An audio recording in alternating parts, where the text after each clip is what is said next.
አርቲስት አስቴር አወቀ የድሮ ሙዚቃዎቿን በአዲስ መልክ የሰራችውን አልበም አስመልክቶ የተለያዩ አስተያየቶች እየተሰጡ ይገኛሉ።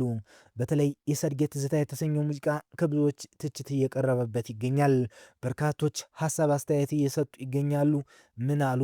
እነዚህንና ስለ ሰብ ንግስቷ አስቴር አወቀ ያልተሰሙ ሚስጥሮችን እንነግራችኋለን። ቻናላችንን ላይክ፣ ሸር፣ ሰብስክራይብ በማድረግ አብራችሁን ቆዩም። በዩቲዩብ ከተሰጡ አስተያየቶች መካከል አንዱ የሙዚቃ አድማጭ ይህም ብሏል።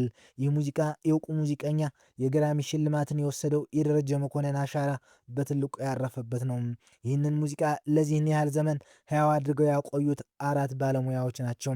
የድምፃዊቷ አስቱ ዜማና ውብ ድምፅ አቀናባሪው ደረጀ መኮንን፣ ገጣሚው ያየህ አላመራውና የኛ የአድማጩ ትዝታም። የዚህ ቅንብር ላይ 2 ነገራት ተዘንግተዋል።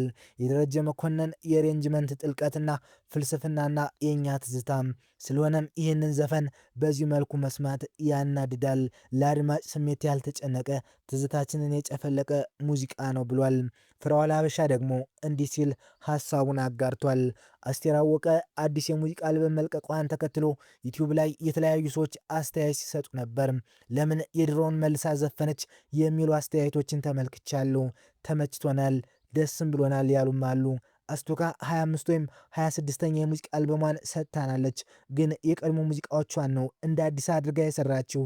ይህ የቀድሞ አልበምን በአዲስ መልኩ መስራት ደግሞ ሌሎችም ሙዚቀኞችን ሲያደርጉት የነበረ ነገር ነው። ጥላሁን ገሰሰ፣ ጸጋዬ እሸቱ እንዲሁም ሌሎችም በመጀመሪያ ደረጃ የድሮ ሙዚቃቸውን መልሰው የሚሰሩ አንጋፋ ሙዚቀኞቻችን ይህንን የሚያደርጉበት ቀዳሚው ምክንያት በዛን ወቅት ከነበረው ቴክኖሎጂና የሙዚቃ መሳሪያ በአሁኑ ሰዓት ያለው የተሻለ ስለሆነ የድሮ ስራዎቻቸውን በተሻለ ጥራት ለማቅረብ ነው። ሁለተኛው ምክንያት ደግሞ አዲሱ ጄኔሬሽን እነዚህ ምርጥ ድምፃውያን ስራዎችን በደንብ እንዲያውቅ ነው። ሌላው ደግሞ በድሮ ጊዜ በተለይ በካሴት ዘመን የነበሩ የሙዚቃ ውሎችና ክፍያዎች ለአርቲስቱ የሚገባውን ጥቅም የሚያስገኙ አልነበሩም። ያኔ የሙዚቃው አሳታሚዎች ብቻ ነበሩ ሙሉ መብቱን የሚወስዱት። ስለዚህ አስቴር እነዚህን ስራዎቿን በዘመናዊ መልክ እንደ ዩቲዩብ ባሉ የዲጂታል ፕላትፎርሞች ላይ ተዋጣ ባለቤትነት መብት ሙሉ ለሙሉ በእጇ ታደርጋለች ማለት ነው። ይህ ደግሞ ለአስቴር በጣም አሪፍ ነው። ከስራዎቿ ማግኘት የሚገባትን ትክክለኛ የፋይናንስ ጥቅም ወይም ሪያሊቲ በቀጥታ እንድታገኝ ያስችላታል። የአስቴር አወቀ ሙዚቃዎች ኮሜንት ስር ገብተው ለምን ሙዚቃሽን ድጋሚ ሰራሹ ብሎ እሷን ቅር ማሰኘት ተገቢ አይመስለኝም። ምክንያቱም ኮሜንቶችን ታነባቸዋል ይችላል። እሷ የጠበቀችው ምላሽና የተሰጣት ምላሽ አንድ ሳይሆን ሲቀር ደስ አይላትም። ደግሞ ምናልባትም ይህ አልበሟ የመጨረሻ ማሳረጊያ አልበሟም ሊሆን ስለሚችል አንዳንድ አስተያየቶችን ስንሰጥ እሷን ባከበረ መልኩ ቢሆን እላለሁ። እርግጠኛ ነኝ እሷ የጠበቀችው የድሮ ትዝታችንን በአዲስ መልክ አመጣሽልን የሚሉ አስተያየቶችንም። ነገር ግን ዩቲዩብ ላይ ከላይ እንዲህ የሆነ ኮሜንት ከተጻፈ ከስር ያሉት በተመሳሳይ የድሮ ይሻላሉ ማለት ይቀናቸዋል።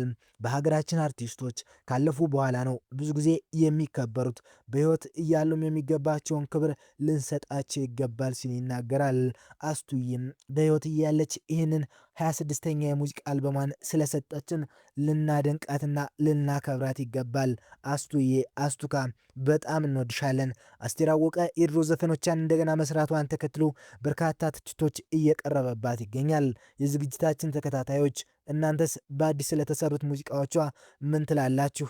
ሀሳብ አስተያየታችሁን አጋሩን። ሰናይ ጊዜ ተመኘን።